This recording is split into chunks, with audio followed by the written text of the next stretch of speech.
चले। देवर जी, आपकी हिम्मत कैसे हुई मेरे पति के पर्स में से पैसे चुराने की? दीदी, आपने मेरे पति पे हाथ कैसे उठाया? अरे चोर है तुम्हारा पति। और क्या जरूरत थी मेरे पति के पर्स में से पैसे चुराने की? क्या मेरे पति खर्च करने के लिए पैसे नहीं देते इन्हें, जो इन्हें चोरी करने की जरूरत पड़ गई? मैंने कोई चोरी नहीं करी, मैंने भैया से पैसे मांगे थे, भैया देना भूल गए तो मैंने पर्स से निकाल लिया। क्या गलती करी मैंने? अरे तो क्यों चाहिए आपको पैसे? क्या जरूरत है खर्चा करने की? आपके भैया सब कुछ देते तो हैं आपको। और एक बात बताइए, क्या आपको पता नहीं घर में कितनी दिक्कत चल रही है? और अगर आप दोनों को घूमना ही है ना तो अपने पैसों से घूमिए। ये मेरे पति के पर्स में से पैसे चुराने की जरूरत नहीं है। दीदी, आपका ये फ्रस्ट्रेशन है ना, मेरे पति पे मत उतारो। आपको जलन हो रही है ना मुझसे कि मेरे पति मेरे को बाहर घुमाने लेके जाते हैं और आपके पति नहीं, इसलिए तो दिक्कत हो रही है आपको। हाँ, हो रही है दिक्कत, क्योंकि आप दोनों जो ये घूमने जा रहे हैं ना, मेरे पति के चुराए हुए पैसों से घूमने जा रहे हैं। अरे शर्म नहीं आती आप दोनों को? मेरे पति इतनी मेहनत से पैसे कमाते हैं और आप दोनों उन पैसों को ऐसे अय्याशियों में खर्च कर रहे हैं। देखिए भाभी, मेरी बीवी से ना संभल कर बात करिएगा। अब चाहे मुझे जितना मर्जी उल्टा सीधा बोल लीजिए, मैं सह लूंगा, लेकिन मेरी बीवी से फालतू बकवास में सहूंगा नहीं। आई समझ? चोरी मैंने करी है ना तो मेरे को बोलो, आप उसको क्या कह रहे हो? ऐसा है ना, ये उंगली नीचे रख के बात करो। अभी तो एक थप्पड़ मारा है, दूसरा थप्पड़ ही मार सकती हूँ, समझे? देखो भैया, आप देखो, खड़े होकर बस देखते रहना, ये तमाशा, कुछ बोलना मत। आप बताते क्यों नहीं हो भाभी को? ये सब नया नहीं है, शादी से पहले भी मैं आपके वॉलेट से ऐसे बिना पूछे पैसे निकाल लेता था। अब क्या हुआ, भाभी के आने के बाद चीजें बदल गई क्या हमारे बीच में? आज तक घर में कभी किसी ने मेरे ऊपर हाथ नहीं उठाया और ये कल की आई औरत मेरे ऊपर हाथ उठाएगी? सारी बात पैसों की है ना। अभी वापस करता हूँ मैं पैसे, इनके पैसे लो आप। ए जी, बहुत हो गई है बेइज्जती। एक काम करते हैं, अलग हो जाते हैं, बंटवारा कर लेते हैं, अपना हिस्सा अपने नाम करवा लेते हैं। अगर इनके हिसाब से जिए तो हम तो मर जाएंगे। देख रहे हैं आप इन्हें, 4 दिन हुए नहीं घर में आए हुए और अभी से इन्हें अलग से हिस्सा चाहिए।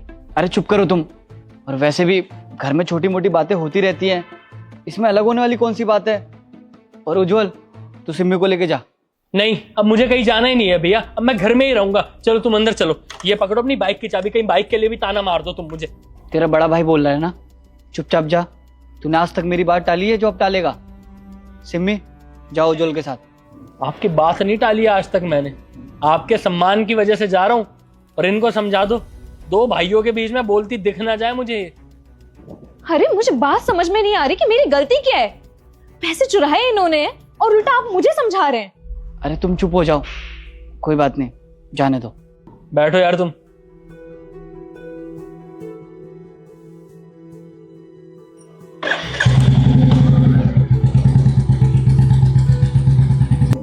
चलो अंदर।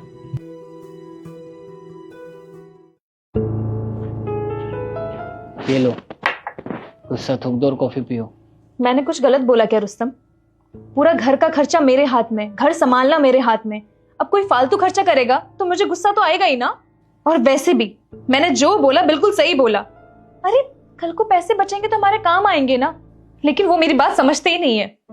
यार वो छोटा भाई है मेरा, और तुम सबके सामने उस पर हाथ उठाओगे तो अच्छा लगेगा क्या? और वो समझ जाएंगे, अभी बच्चे हैं वो। हाँ तो थप्पड़ मार दिया तो क्या हुआ? मेरे बच्चे की तरह है वो। खाना मैं खिलाती हूँ, लेकिन आज उस पर हाथ उठा दिया तो उसे वो बात बुरी लग गई। चलो मान लिया मैंने, तुमने उसे थप्पड़ मारा, वो बर्दाश्त कर लेगा। लेकिन उसकी वाइफ, अगर तुम उसके वाइफ के सामने उसे थप्पड़ मारोगी तो वो बर्दाश्त करेगी? कभी नहीं। क्योंकि कोई भी बीवी कभी बर्दाश्त नहीं करेगी कि उसके सामने उसके पति को कोई थप्पड़ मारे। और वैसे भी सुमन, हम बड़े हैं, वो हमारे बच्चों की तरह है, तो हमें उनकी कुछ गलतियां नजरअंदाज करनी पड़ेगी अगर सबको एक साथ रहना है तो।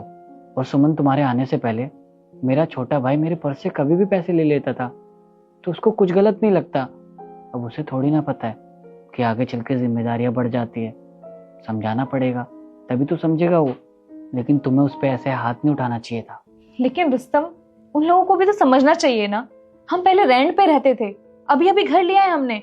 अगर हम इस घर की किस्तें टाइम पे नहीं भरेंगे तो ये घर हमारे नाम कभी नहीं होगा। और वैसे भी ये सब कुछ मैं हम चारों के लिए ही तो कर रही हूँ, ताकि हम लोग आराम से रहे। लेकिन इतनी सी बात उन लोगों को समझ में नहीं आ रही है। मानता हूँ इसमें मेरी गलती है, मैंने कभी उस पर कोई जिम्मेदारी डाली नहीं। लेकिन हाँ, धीरे धीरे समझ जाएगा वो। अगर तुम्हारा ऐसे ही बिहेव रहेगा ना तो एक दिन हमारा ये घर टूट जाएगा, जो कि मैं कभी नहीं चाहता। तो आप क्या चाहते हो? आप कि मैं सब कुछ आंखें बंद करके बर्दाश्त करती रहूं, कुछ भी ना बोलूं उनको? यार मैंने ये नहीं कहा कि तुम बर्दाश्त करो, लेकिन हर चीज का एक तरीका होता है। अगर तुम उसे प्यार से समझाओगी तो समझ जाएगा। और तुम्हें भी पता है वो तुम्हारी कितनी इज्जत करता है। वो तो तुमने उसकी बीवी के सामने उसे थप्पड़ मारा इसलिए उल्टा बोला, और अकेले में तुम उसे कुछ भी बोलती ना, वो तुम्हें पलट के जवाब तक नहीं देता। इतनी इज्जत करता है तुम्हारी। तो फिर आप ही बता दो, क्या करूं मैं? कुछ मत करो तुम, बस जैसे वो लोग आए उनको सॉरी बोल देना। मैं ऑफिस जा रहा हूँ। ठीक है।